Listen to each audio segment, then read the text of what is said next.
questions that my generations are asking are the following, if I may summarize. It is not understanding how Africa, with so many riches on our soil, with a generous nature of water, abundant sunshine. Africa is today the poorest continent. Africa is a hungry continent. And how is it that we, as heads of state, travel the world begging? These are questions we are asking ourselves, and for which we have no answers so far.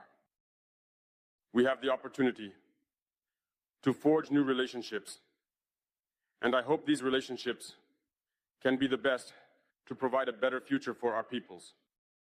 My generation also asks me to say that due to this poverty, they are forced to cross the ocean to try to reach Europe. They die in the ocean, but soon they will not cross because they will come to our palaces to seek their daily sustenance.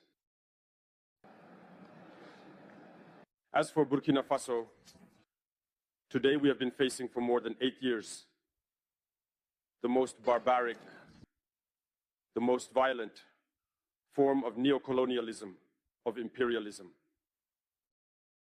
The slavery that they still tend to impose on us. Our predecessors taught us one thing well. The slave who is not capable of assuming his revolt does not deserve pity for his fate. We do not pity ourselves, and we do not ask anyone to pity us. The Burkinabe people have decided to fight against the terrorists in order to revive their development. In this struggle, brave peoples, courageous populations have committed to taking up arms against terrorism.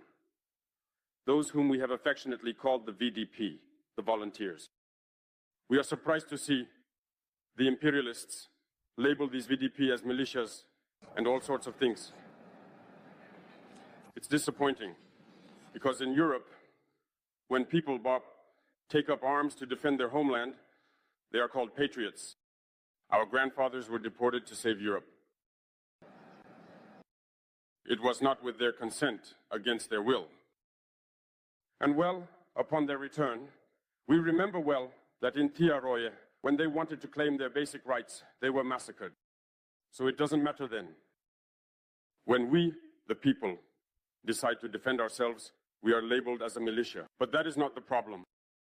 The problem is seeing African heads of state who bring nothing to these people who are fighting, but who sing the same tune as the imperialists by labeling us as a militia, by calling us people who do not respect human rights. What human rights are we talking about?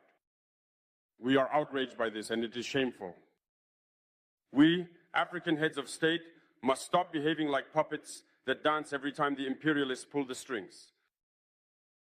Yesterday, President Vladimir Putin announced the sending of grains to Africa. We are very pleased. We thank him for that. But also, it is a message sent to our African heads of state, because at the next forum, we should not come here without having ensured for those who do not know war, the food self-sufficiency of our peoples.